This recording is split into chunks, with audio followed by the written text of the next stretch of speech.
Bienvenida, Cristian Hudtwalcker. ¿Cómo estás, Cristian? Muy buenas noches. ¿Qué tal, Mónica? Muy buenas noches. Bueno, se acabó el misterio, pues, ¿no? En términos de gabinete, cambios, digamos casi nada, que... ¿no? Casi nada, ¿no? Exactamente, cosmética, nomás uno que otro retoque.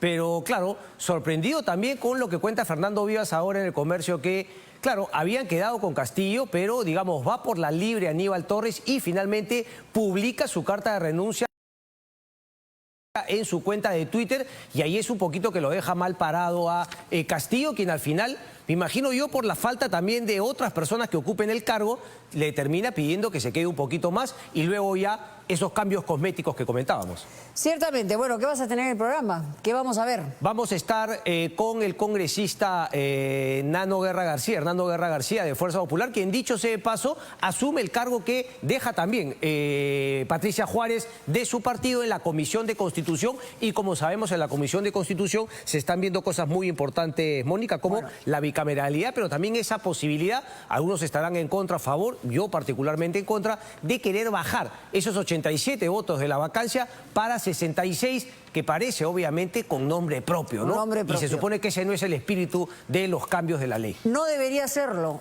nunca en realidad. Correcto. Muy bien, ponemos punto final. Adelante contigo. Gracias, Mónica. Nos vemos. Bien, nosotros arrancamos de esta manera sin medias tintas. Ponme por favor la cuña para arrancar con los comentarios.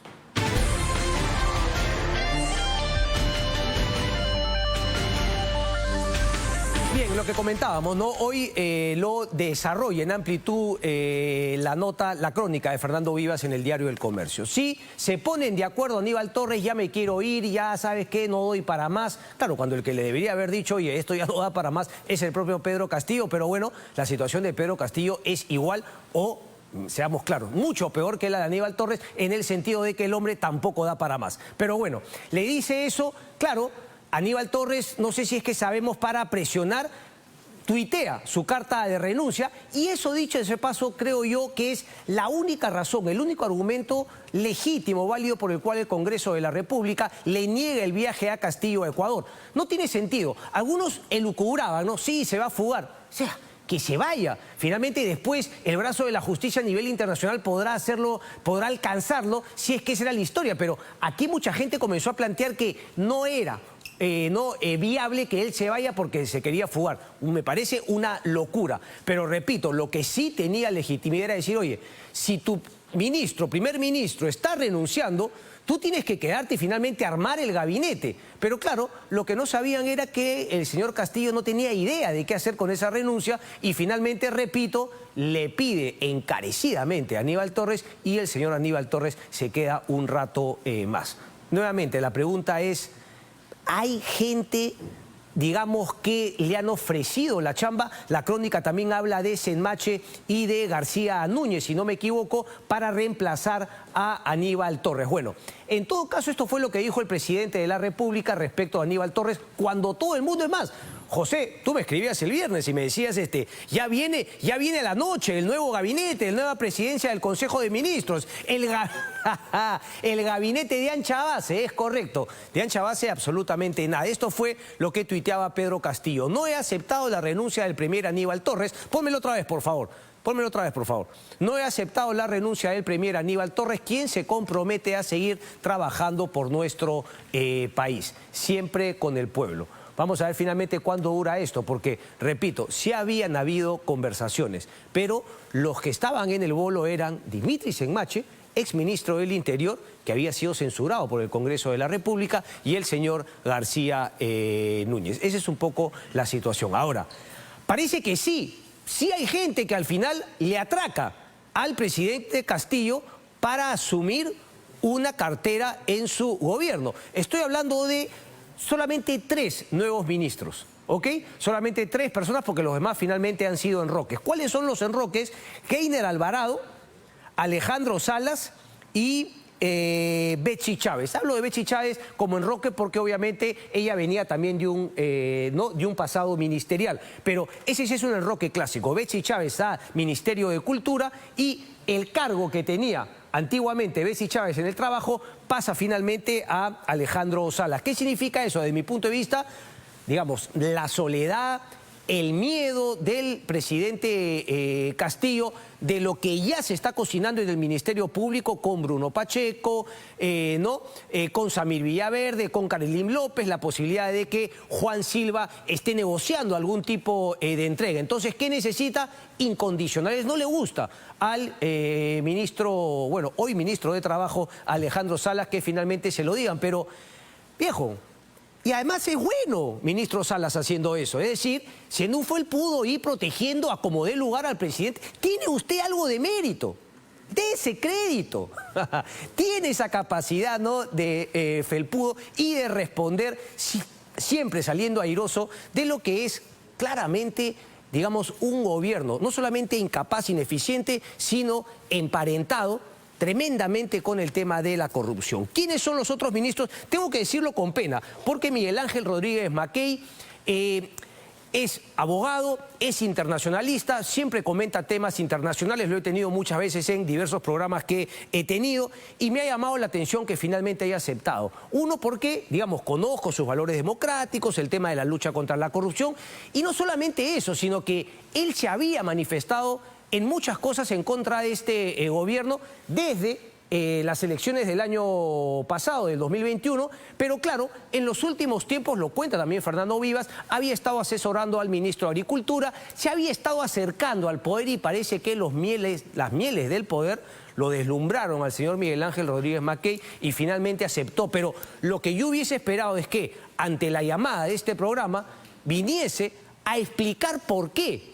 Porque no basta con ponerse a trabajar. En este caso particular, con este gobierno, con graves acusaciones de corrupción, una organización criminal enquistada en Palacio de Gobierno, 5 y próximamente 6, 7 investigaciones del presidente Castillo, no basta con decir, bueno, yo asumo, el Perú no. Uno tiene que explicar cuáles son los argumentos por los cuales en esta coyuntura Miguel Ángel Rodríguez Mackey decide aceptar el cargo de ministro de Relaciones Exteriores de la Cancillería. Quien también entra es Kurt Burneo, Economía. Esto llama la atención, porque claro, Oscar Graham estaba dentro de este gobierno, digo, incorrupto, incapaz, ineficiente, que cada vez perjudica más la economía nacional.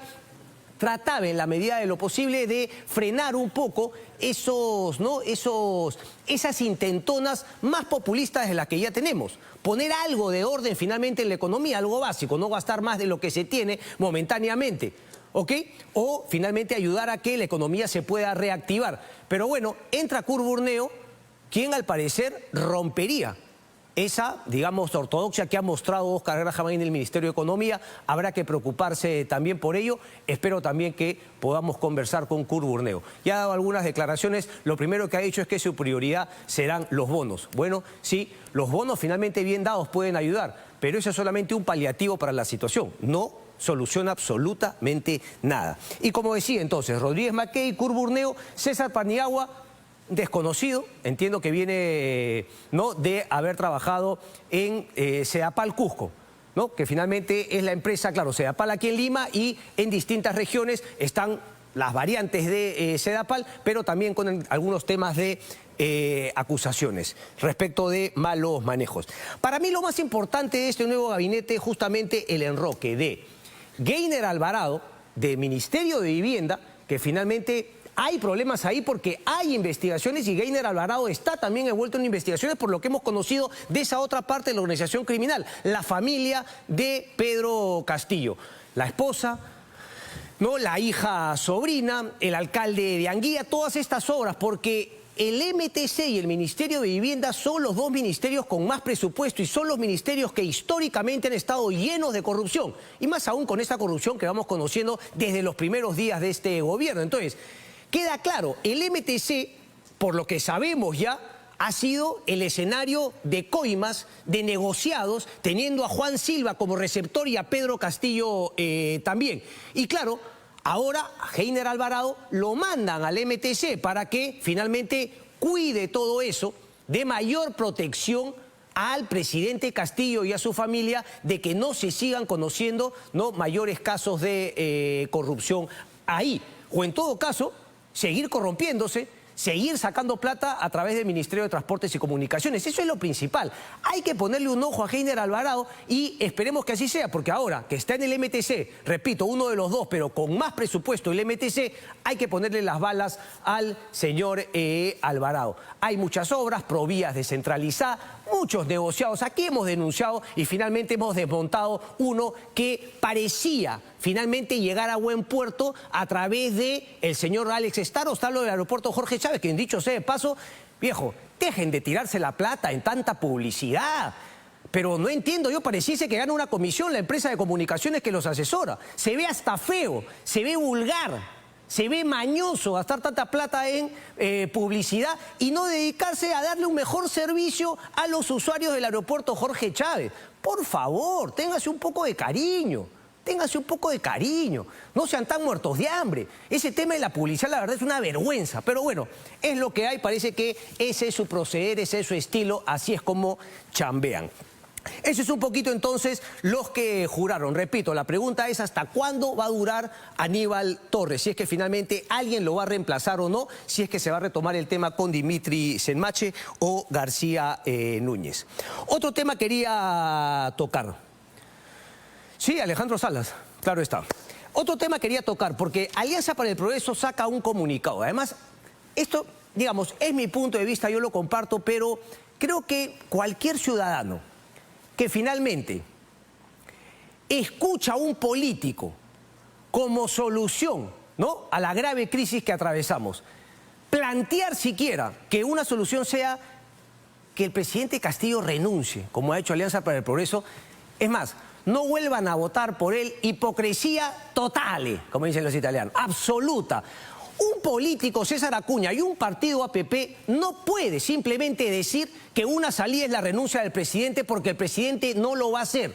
O sea, que no nos miren la cara de tonto cuando un político te dice no, el presidente debe renunciar. APP debería decir en su comunicado, señores, nosotros estamos a favor de la vacancia. Nosotros como partido político creemos que se ha dado en toda regla la incapacidad moral del señor Pedro Castillo y por lo tanto vamos a empujar la vacancia.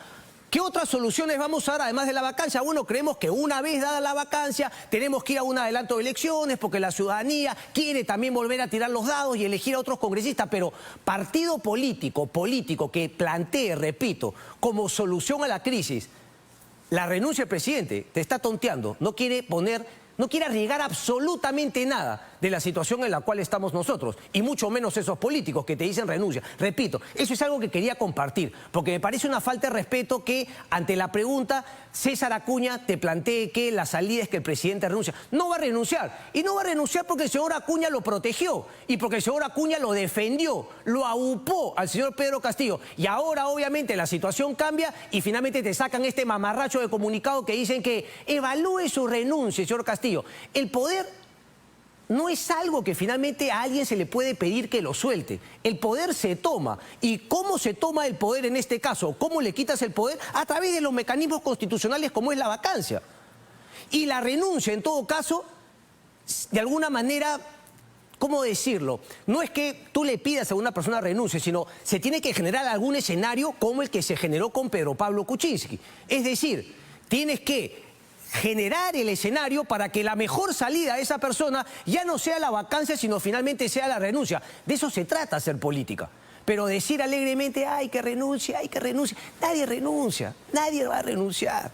Otro tema que me llama la atención también de Alianza para el Progreso, dice, respecto a la convocatoria efectuada por el presidente Castillo para conformar un gabinete, un gabinete de ancha base, esto ya no da risa, ¿no? Pero bueno, en fin. El quinto en un año de gobierno carece de legitimidad y dice, por esta razón, APP no participará en ningún gabinete del gobierno de Pedro Castillo. Y finalmente termina, ninguno de nuestros 300.000 militantes está autorizado a participar en la composición del nuevo gabinete ministerial. Yo solamente saco de acá una conclusión, ¿no? Que finalmente, anteriormente sí lo estaba. Entonces, cada vez que Acuña decía sí, pero no, finalmente sí estaba apoyando a Pedro Castillo. Ahora cambia, ¿por qué cambiará?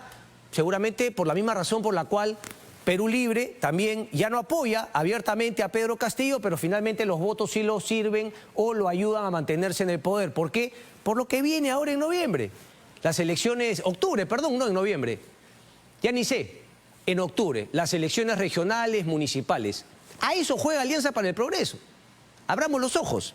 Entonces, nuevamente, las cosas claras, ¿no? Están ahora todos los militantes de APP a favor de la vacancia. ¿Creen que se ha dado la figura de incapacidad moral del presidente Pedro Castillo? Esas son respuestas que hay que responder y no estamos a defecho de decir que el presidente renuncie, por favor.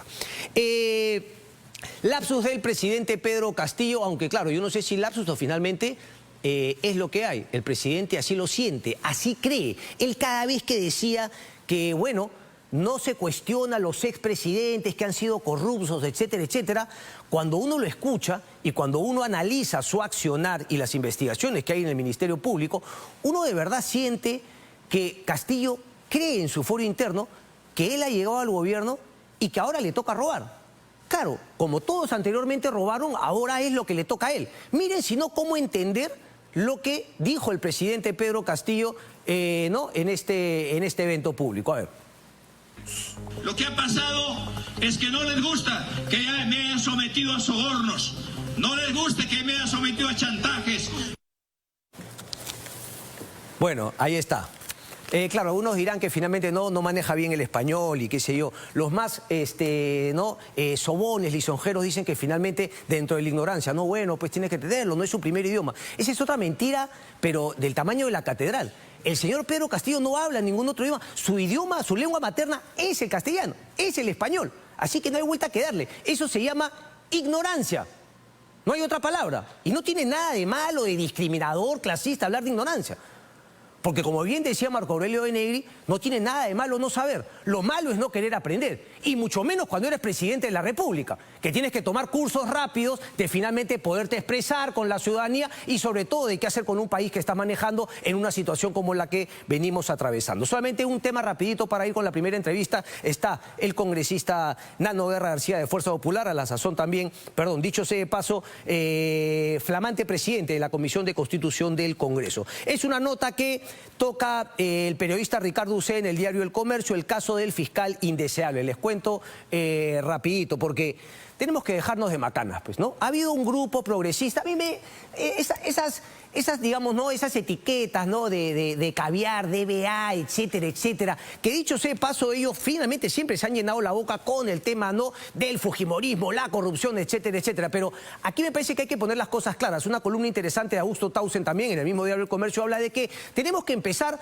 a finalmente a debatir los argumentos, las ideas, y no descalificar a las personas justamente no por un pasado, porque en algún momento fueron ministro de alguien, etcétera, etcétera, sino finalmente sus actos. Hay acá delitos, hay acciones antiéticas, inmorales, o simplemente yo descarto a una persona porque en un momento tuvo algún acercamiento con algún partido político o no. ¿Por qué lo digo? Porque lo que cuenta Ricardo Uceda es respecto a el señor Juan Fernández, quien fue elegido por la Junta Nacional de Justicia como la primera autoridad nacional de control del Ministerio Público. Es algo así como la OCMA. Anteriormente era el propio Ministerio Público quien, dentro de sus miembros, elegían a una persona que se iba a encargar de fiscalizar y finalmente de investigar y sancionar a los fiscales que cometían irregularidades, posibles delitos dentro del Ministerio Público. Con la creación de la Junta Nacional de Justicia fue justamente la Junta quien ahora lo elige.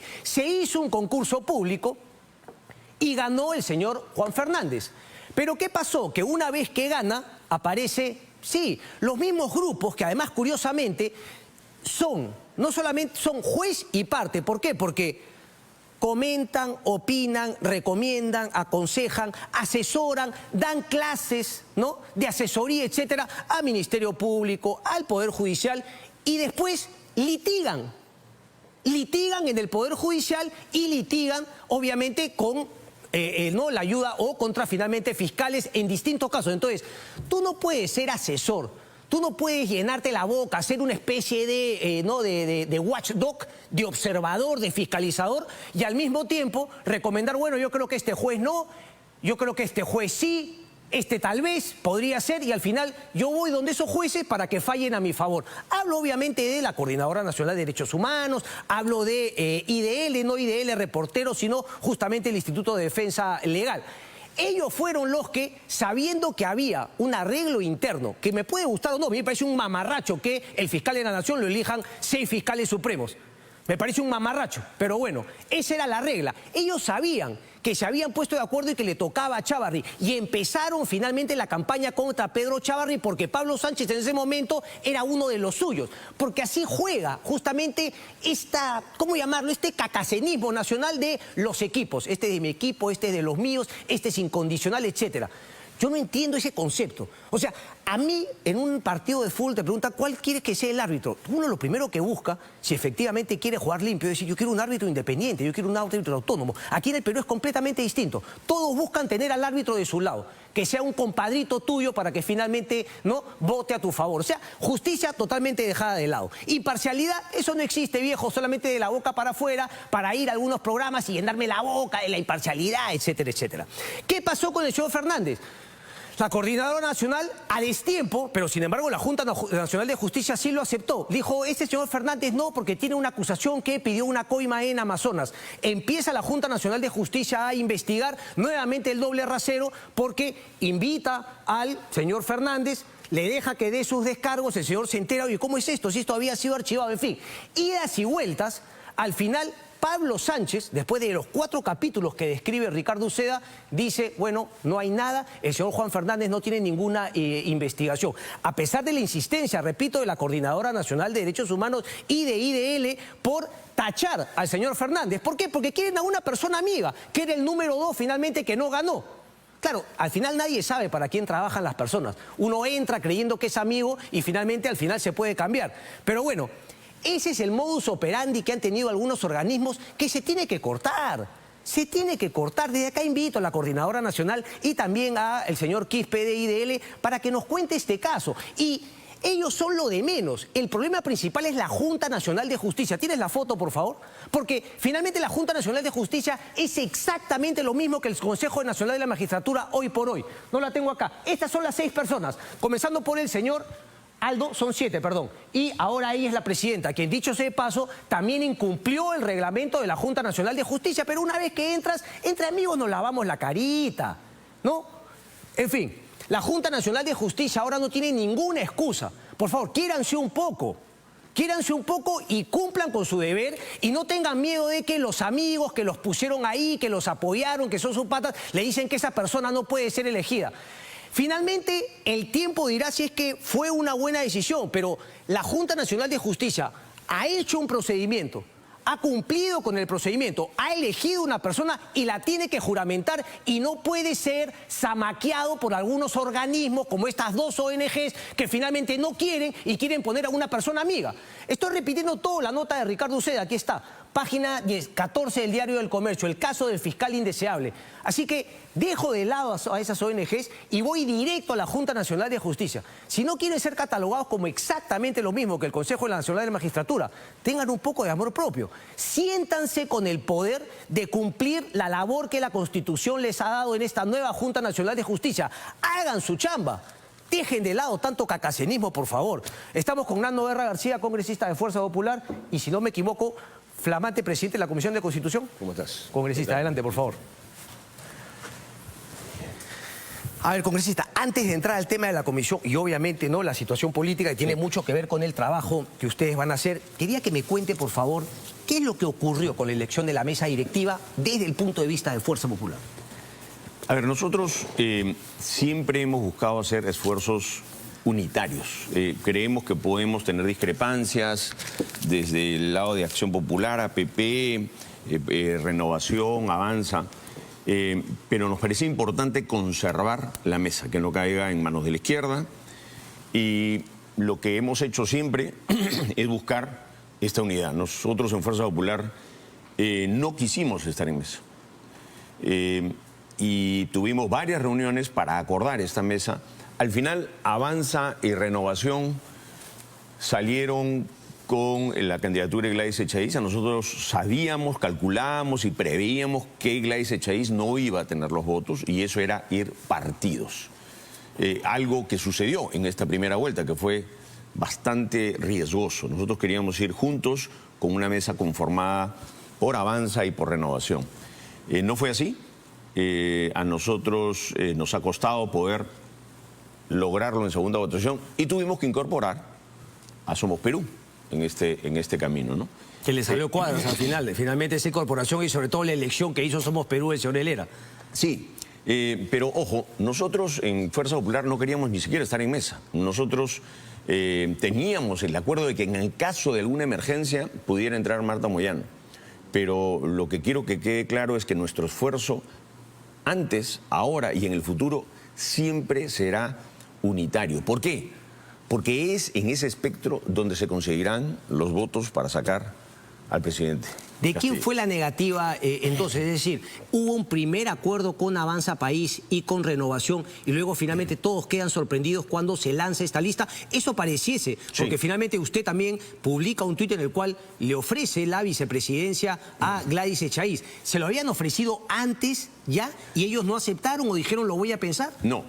Nosotros conversamos con la doctora Echaíz y le dijimos que no íbamos a apoyarla porque calculábamos que no existían los votos.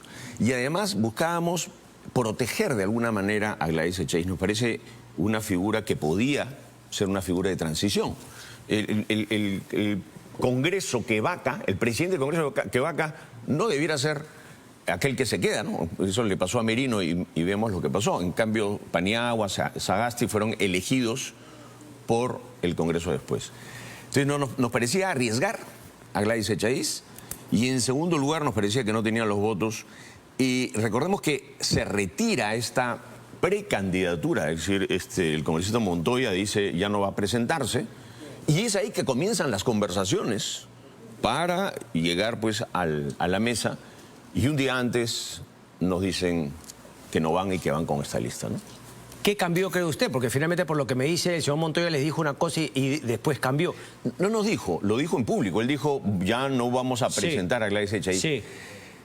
¿Qué cambió? No lo sé. Es decir, ¿cuál será su análisis político? Nosotros hicimos un análisis muy riguroso en bancada y nos dimos cuenta pues que no era factible que Gladys Echaíz. Y yo se lo pregunto, digamos, no mirando para atrás, finalmente ya eso pasó, ya tenemos una nueva mesa directiva, pero claro, uno se pregunta si es que estos desencuentros podrían también tener un correlato ahora cuando se empiecen a hablar temas como la bicameralidad, cuando se den votaciones importantes y eventualmente la vacancia. No debería, de nuestro lado no. De nuestro lado no hay ni heridas ni fastidios. Yo escucho de vez en cuando al congresista Montoya que dice que nosotros estamos ahora en connivencia con APP. Nosotros queremos, repito, que el enemigo está al frente, no está a los costados. Pero no, yo creo que inclusive ojalá puedan sumarse quizás algunos de ellos a esta plaza que se ha abierto en la mesa directiva. Entonces, Renovación, Avanza, creo que con justa... Perdón, no necesariamente tiene que ser Somos Perú. No. Podría ser cualquier otra bancada. Yo creo que vaya Somos Perú podría buscarlo, ¿no? Y también puede buscarlo Renovación, que nos han señalado, también nos ha señalado Avanza. Está, si no me equivoco, creo que el congresista Muñante por Renovación y el congresista Bazán por Avanza. Obviamente deberíamos ir con una sola candidatura, ¿no? O sea, deberíamos buscar que el bloque, digamos, de centro-derecha... ¿Será una nueva votación? Se va a dar una nueva votación en el Pleno. Ok, ¿para cuándo? Y deberíamos tener... es para el próximo Pleno. Ok. Deberíamos tener una sola candidatura, ¿no? Eso es a lo que voy. Ok. Usted ha dicho que finalmente no, el enemigo no está al costado, sino al frente. Ahora, la pregunta es, ¿usted está seguro que APP es un aliado de ustedes y no un aliado del gobierno? ¿Está seguro que esa situación ha cambiado? Porque me imagino esa es la postura del congresista Montoya. No hay una seguridad absoluta siempre en política, pero nosotros nos ayuda a sumar. Yo sí creo que APP está en una actitud más clara, ha reflexionado y se ha dado cuenta que tiene que pues, tener una posición mucho más firme. A nosotros nos lo han dicho, no vamos a dejar de creerles, y es sumar, porque necesitaremos a APP, necesitaremos a Podemos, necesitaremos a Acción Popular para poder alcanzar la vacancia. Y necesitaremos quizás, lo dijiste, hasta de repente gente de Perú Libre, ¿no? Ahora, para ustedes, porque conversando con Carlos Anderson y con Málaga, ellos tienen, digamos, un proyecto interesante que habla de que se ha dado, finalmente, se ha configurado la incapacidad moral del presidente Pedro Castillo. Ese va a ser un poco el derrotero para lograr, ahora sí en un tercer intento, la vacancia presidencial. Sí, a ver, cualquier tercer intento de vacancia presidencial tiene que ser un intento bien hecho. No puede ser que a alguien se le ocurrió y no O sea, lo ¿fueron mal hechos los otros dos? Muy mal hechos. Ok. Se debe de, primero, hablar, conversar con las otras bancadas, fundamentar, analizar y ver pues que esta fundamentación acerca de la incapacidad moral esté. Yo tengo entendido que Carlos Anderson, a mí me lo ha dicho cuando era vocero, que él estaba preparando algo, también nos ha dicho en Málaga. Es cuestión de sentarnos, revisarlos y hacer algo bien fundamentado. Pero, por más bien fundamentado que esté, si no hay los votos, sí, va a fracasar, ¿no es cierto? Entonces uno tiene que también preguntarse, ¿puedo tener la pólvora? ¿Puedo tener la bala? ¿Disparo el cañón o todavía, no? Que es algo que uno tiene que calcular. Pero ustedes ya y tienen... el momento también.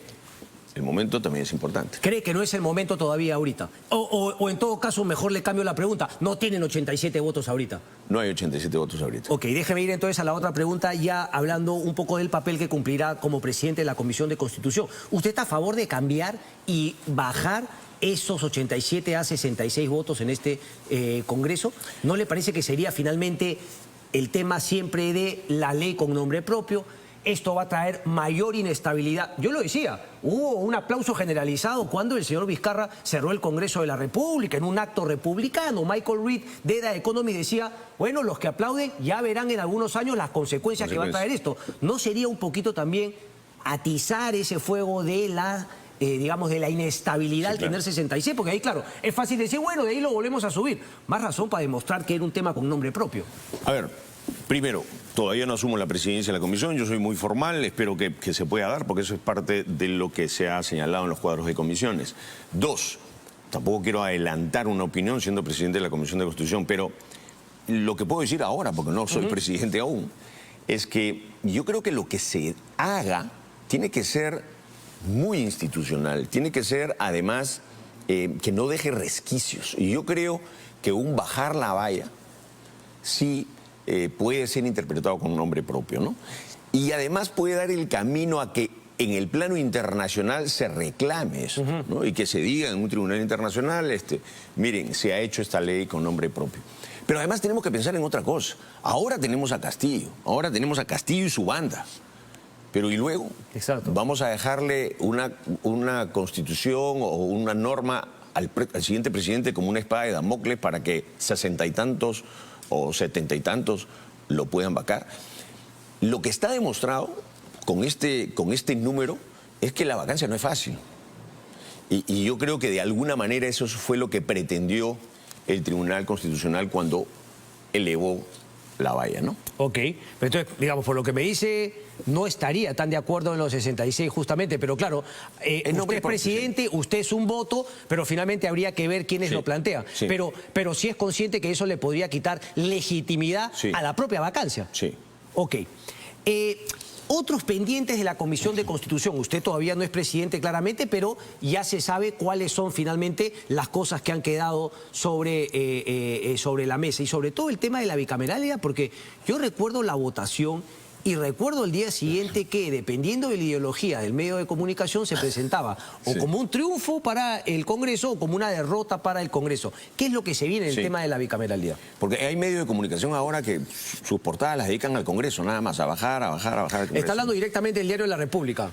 ¿Por qué? Por la encuesta del día de hoy, general, 10%. Miremos las portadas. Pero ¿le ha sorprendido que la desaprobación del Congreso, según la encuesta del diario La República, digamos, suba y quede únicamente 10% como aprobación y la del presidente Castillo haya reducido un poquito su desaprobación? ¿Por qué pasa eso? ¿Por qué cree usted, congresista?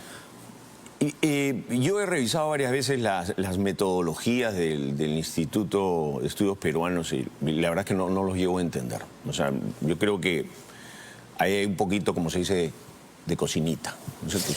Pero eso es grave, si es que no se tiene pruebas, congresista. No, claro. A ver, entonces mejor le cambio la pregunta. ¿Cree sí en algunas otras encuestas? No. A ver, yo creo que la encuesta es un dato importantísimo en la política. Y el dato que nos está dando es que el Congreso está desprestigiado y que el Ejecutivo está desprestigiado.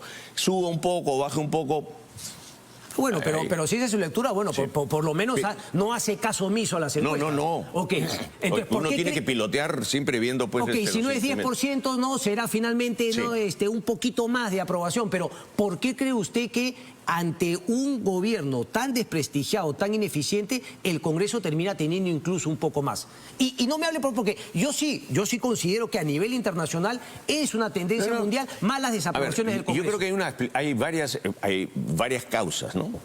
Número uno, tenemos que terminar de entender que el Congreso son 130 personas, ¿no es cierto? Sí.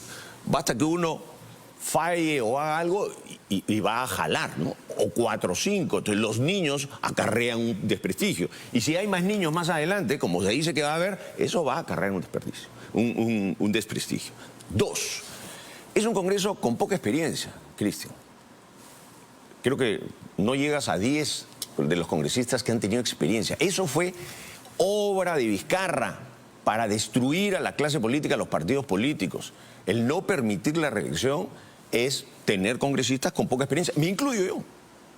Nosotros nos hemos hemos comenzado a conocernos, ¿no es cierto?, en este Congreso.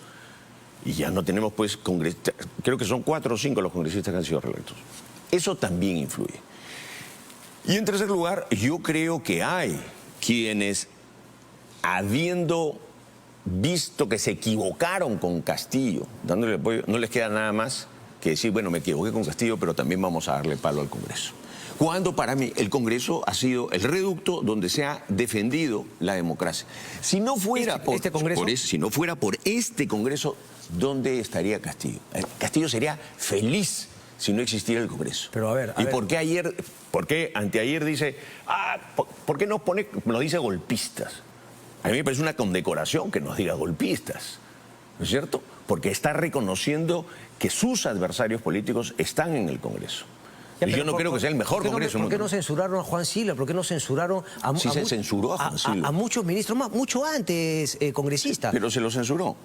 Pero finalmente se le apoyó previamente cuando tenía el tema de toda la mafia en el sistema de transporte. Entonces, claro, unos podrían plantear que también ha habido una condescendencia y que al oír a la calle diciendo en las encuestas que dice que usted no cree, dice, bueno, ahora sí vamos a empezar a censurar más. Uno censura por principio, no por lo que le dice la calle. Pero mira cuántos ministros han sido censurados. O sea, a mí, cuando uno está en el Congreso, al frente se paran y dicen que somos obstruccionistas. ¿Somos obstruccionistas o somos generosos, hemos sido suaves? Entonces yo creo que en el Perú se da esto. Hay una buena parte de gente que está molesta con el Congreso porque no lo hemos podido vacar por los niños y otros. Y hay otra parte que está molesta con el Congreso porque lo deseamos vacar. Ahí tienes un gran porcentaje. ¿No? Si tú vas a una casa y le preguntas, ¿tú estás descontento? ¿Sí? ¿Por qué estás descontento? Porque no lo han vacado. Vamos a poner entonces una cosa interesante. ¿Usted cree que el mayor problema hoy por hoy del país y en esta crisis política es la presencia del señor Castillo en la presidencia? Por supuesto. Le pregunto entonces, para superar ese problema, esa crisis, esa presencia, ustedes estarían también, me imagino, de acuerdo en sacrificar el Congreso de la República si es que la solución fuese el adelanto de elecciones? Sí. Yo pienso que sí. Ahora no soy vocero y puedo decirlo, yo sí. Y entonces, ¿por qué no plantear? Pero si es que no se tienen los 87 votos únicamente para la vacancia, ¿por qué no plantear el tema de vacancia con adelanto, con nueva elección a congresistas, que podría finalmente alcanzar esos 87 y sobre todo podría generar ese apoyo masivo que todavía la ciudadanía no la da en la calle? Porque si tú no haces algunas modificaciones, vas a tener los mismos resultados, Cristian. Yo creo que no podemos ir a unas elecciones con este Jurado Nacional de Elecciones. No podemos ir a nuevas elecciones con organismos electorales que están bajo sospecha. Y ahora bajo más sospecha. Vamos a tener los mismos resultados. Creo que también podríamos ir a nuevas elecciones con un Congreso bicameral, con la oportunidad de los congresistas de poder reelegirse un periodo. ¿Qué es lo que plantea esa norma? Yo creo que una de las preguntas que me hiciste, no la llegué a responder, es parte de la agenda que yo quisiera retomar en Constitución, es volver a insistir en el tema de la bicameralidad y conversarlo con los diferentes partidos políticos. Si nos vamos todos sin hacer los cambios, es lo mismo que nada. Vamos a obtener los mismos resultados. Ok, pero entonces cuando usted habla únicamente de la vacancia como un tema ya, o también para la vacancia se necesitan hacer los cambios que usted plantea. Yo creo Porque si plantea la vacancia sin cambios, quiere decir entonces que Dina Boluarte es la que asume. Porque tampoco va a ir a elecciones solamente para presidencial, Ahora, sí. si es que para usted el problema es la Junta. Si Dina Boluarte... Perdón, el jurado. Si Dina Boluarte asume, no se va a elecciones. Ella termina el periodo. Eso es lo que dice la Constitución. Salvo que sea vacada o que sea acusada antes, ¿no es cierto? Pero con Dina Boluarte no se abre un escenario de elecciones. ¿Correcto? ¿No? Salvo que ella dijera, sí, vamos a ir a elecciones. Pero como te repito, yo creo que el escenario de elecciones, el sacrificar el Congreso, como lo has dicho tú, es un escenario posible y puede ser un escenario viable y es un escenario en el que nos podremos poner. Pero hay algunas cositas que hay que terminar de hacer. Cuando me habla de la Junta Nacional de Elecciones, le hago la pregunta directa. ¿Siguen finalmente, digamos, poniendo como tema principal lo que ustedes han denunciado como fraude o finalmente todo lo demás? Yo puedo encontrar 1000 razones para criticar al Jurado Nacional de Elecciones, que ha priorizado finalmente no formalismo para dejar a partido, que no ha solucionado temas, que pudo haber hecho más para la transparencia, pero yo sigo sin encontrar las pruebas del fraude. Entonces, mi pregunta es, ¿por qué me menciona al jurado? ¿Por todas esas irregularidades o por específicamente el tema del fraude y no reconocer la derrota? Vamos a terminar. A ver, nosotros no volvimos a hablar del fraude. Ok. Ni yo, ni nadie en mi bancada, no volvimos a mencionar el fraude después de que el presidente asumió. Hubo una comisión que nosotros tampoco la sugerimos. Pero hay una investigación fiscal que parecería que podría comprometer, ¿no? Ya las declaraciones del presidente del Jurado Nacional de Elecciones, que se habría reunido en Huacho, en no sé dónde. Ahí se va a abrir, yo estoy seguro que se va a abrir la verdad. Estoy convencido de que se va a abrir la verdad. Pero ahí nuevamente me lleva a la posibilidad de un fraude y no finalmente a todo lo que sí sabemos son irregulares, incapacidades y finalmente malas decisiones del Jurado Nacional de Elecciones. Es decir, parece que lo que queremos es tomar el tema del fraude para sentirnos mejor de no haber perdido y no corregir los verdaderos problemas que tiene el Jurado Nacional más allá. Es que hay otros problemas también. Por ejemplo, las actas, ¿no es cierto? Las actas deberían conservarse. Hay que hacer modificaciones en la legislación electoral para que podamos volver a tener las actas. Las actas no existen y entonces no podemos corroborar cómo han sido los resultados electorales. Son cosas necesarias de hacer y ojalá en esta legislatura podamos hacerlas. Esas, volver a insistir sobre bicameralidad, conversarlo bien y creo yo que hay una agenda pendiente de fortalecer a los partidos. Fortalecer a los partidos y revisar algunos temas, por ejemplo, circunscripciones electorales. Eso también es un tema pendiente. ¿Y renovación por tercio o por mitades? Hay un proyecto también, sin embargo, nos parece más importante ir a una representación directa del congresista por determinadas provincias, ¿no? No, pero podría ser ambas finalmente, ¿no? Uno responde a un distrito mucho más definido, San Juan del Lurigancho, por ejemplo, con la cantidad de habitantes, tiene 3 representantes, pero esos ciudadanos también tienen la posibilidad de a mitad de año decirle, bueno, tú te quedas o te vas, porque claro, lo que pasa mucho es esa desconexión del congresista con finalmente sus votantes, más aún cuando son distritos tan amplios como finalmente es todo Lima, que tiene 30 y tantos congresistas. Claro, y ni siquiera, porque es distrito para elegirte, pero al final termina siendo congresista en la República. O sea, no eres un congresista de una zona, o sea, son distritos solamente para elegirse, ¿no? Acá sería para ser elegido y para representar. Yo personalmente, a mí me gusta la figura de renovación por tercios. No es algo que lo hemos discutido en bancada, pero a mí siempre me ha parecido interesante. Es que uno diría, no, ¿cómo los congresistas se van a quitar pues justamente esa posibilidad de tener que ganar y después ponerse a merced de sus votantes? Quizá esas son justamente las cosas por las cuales la desaprobación del Congreso es tan alta. Sí, obviamente, pero creo que se le tira buena sazón, ¿no?, a la desaprobación del Congreso. Hay una... Pero algunos podrían plantear que la misma sazón se le tira al presidente Castillo. O sea, todo el mundo se la gana a pulso y obviamente, claro, hay los que sazonan y los que no. Solamente una final. ¿Quién es líder de Fuerza Popular? Keiko Fujimori, el líder histórico es el presidente Fujimori. ¿Y dónde está Keiko Fujimori? Keiko Fujimori está muy activa, construyendo el partido, apoyando también a algunos candidatos regionales. Ahora, todos los años hasta que hay campaña y recién aparece. Ahora puede viajar. Ella está feliz de poder viajar y lo ha hecho. Ha estado hace poco en el Norte Chico, estaba en Huaral con con los candidatos ahí. Pero es que yo no sé si Keiko, pero Ya. digamos, es una teoría clásica del poder. Digamos, sí, o sea, nadie va a dejar el poder y nadie va a exigir que esa persona deje el poder si no se vislumbra quién que se quiere que tome el poder. Yo no digo que Keiko por los antiguos, pero entonces yo me sigo preguntando, ¿por qué Fuerza Popular no tiene un nuevo líder? Y con esto termino. Nano Guerra aspira en algún momento, como todo político debería aspirar, a liderar el partido que hoy usted forma parte. Yo no creo que todo político debe aspirar a liderar. ¿Ah? Hay quienes nos podemos sentir muy bien en la cocina y no necesariamente saliendo. Yo soy un militante disciplinado. Me acostumbré a ser un militante disciplinado en la izquierda, en mis años mozos. Me decían, váyase usted al paro agrario, me iba. ¿Okay? Y eso es mi rol.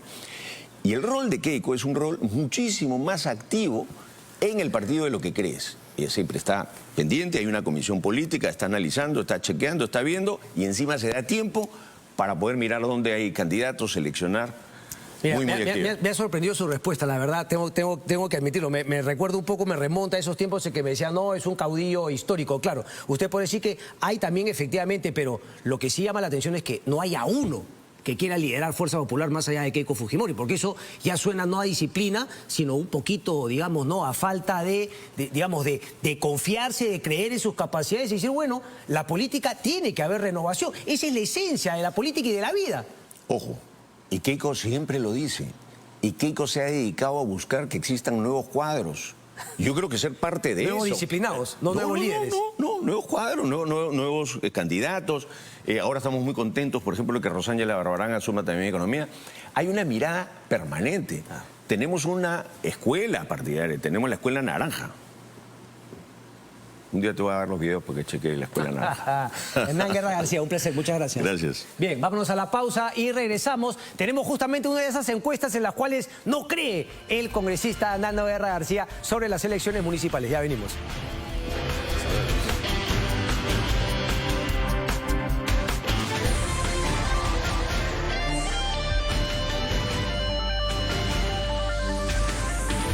Bien, se entiende que, claro, mucha gente esté concentrada en su economía, ¿no? En su empleo, su puesto de trabajo y finalmente todos también con el ojo en las investigaciones al presidente de la República y la dinámica con el Congreso. Pero creo que hay que tenerle un ojo a lo que son las elecciones regionales municipales porque, claro, eso incluso, como le decía al inicio del programa, está también teniendo consecuencias es cómo se van acomodando algunos partidos políticos, como lo decía Perú Libre y últimamente Alianza para el Progreso.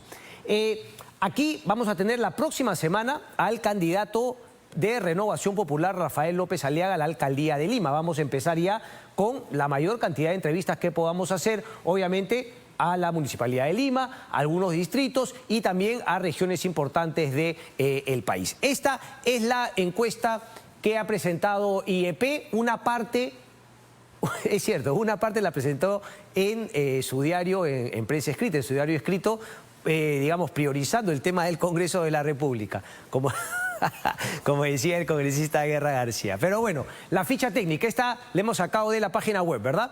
Encuesta realizada un total de 1.208 personas, mayores de 18 a nivel nacional, 1 al 4 de agosto de este año. Margen de error de 2.8 y un 95% de nivel de confianza. Pero, ¿las siguen haciendo telefónicas? Creo que sí, ¿no? Después lo confirmamos. Daniel Urresti, a ver, mira, apretadito, ¿no? Con Rafael López Aliaga. Daniel Urresti, 25.4, Podemos Perú, Rafael López Aliaga, 22%. Le sigue George Forsyth con 13.3 y a partir de ahí ya, ¿no? Una diferencia notable. De 13.3 de Forsyth cae hasta 2.7 de Omar Chejade. ¿Omar Chejade va con Acción Popular? Ha habido ahí una cosita de nada. Aquí para eso estoy yo, para corregir. Alianza para el Progreso, sí, claro, Alianza para el Progreso. Carlos Torres del FREPAP, 2.6%. Yuri Castro de Perú Libre, 2%. Gonzalo Alegría, Juntos por el Perú, 1,1% y el otro 0.5%. Se cayeron varias candidaturas también para la Municipalidad de Lima. Pero bueno, esto es el arranque. Esto es el arranque. Uno podría justamente decir que, claro, este es el inicio y que finalmente el que aparece adelante liderando las encuestas nunca gana. ¿Será esa la situación en esta ocasión también? Vamos a analizar porque, claro, uno decía, ¿dónde está todo ese porcentaje? Bueno, está en el 12.5% del ninguno, nadie de los que aparece, y del que no decide 8,8%. Aquí hay más de 21%, casi igual al número 2, que es Rafael López Aliaga, con 22%. Así que aquí está finalmente el grueso de que nadie estaría definido y, como dije hace un ratito, podría cambiar no lo que vemos ahora en la fotografía del mes. Blanco nulo, 4,2%. Esa es la situación. Rafael López Aliaga, entonces, la próxima semana para conocer sus puntos de vista respecto a su candidatura. No, yo solamente quería terminar con un tema porque yo la verdad estoy alucinado con el caso del señor Fernández y la Junta Nacional de Justicia. Solamente un detalle para que veamos ese doble rasero que nos tiene, claro, sumidos en un país bananero. Es un país bananero. Si no puedes hacer cumplir la ley a todos por igual, estás condenado a ser un bananero. ¿Qué hizo, por ejemplo, la Junta Nacional de Justicia cuando se presenta esta tacha de la Coordinadora Nacional de Derechos Humanos contra el señor Fernández, que había ganado, pero que no era querido, no era deseado, no contaba con el apoyo de este ala progre, si se quiere, este sector progre, que siempre quiere tener una influencia sobre la judicatura en nuestro país, ya sea Poder Judicial, ya sea Ministerio Público? ¿Qué hace la Junta Nacional de Justicia cuando se presenta una tacha extemporánea? La acepta y finalmente, como dije al inicio del programa, cuando comentaba este tema, convoca a la denunciante, convoca finalmente al fiscal para que explique esta situación, esta denuncia que había tenido en Amazonas. El número 2, el que no ganó, también se presentó una tacha extemporánea. ¿Y qué hizo la Junta Nacional de Justicia? A ver, ¿qué creen que hizo? Exactamente eso que se imaginan. A esa tacha sí la declaró extemporánea y finalmente no le dio bola. Para que vean justamente este doble. Entonces, me voy a olvidar de esos organismos, de ese grupo, y me voy a centrar nuevamente, como dije, en la Junta Nacional de Justicia. Si no pueden ceñirse a lo que ustedes decidieron en un formato, en una metodología, están por las puras. Presenten su carta de renuncio el día de mañana y a otra cosa mariposa. Nos vemos el próximo domingo.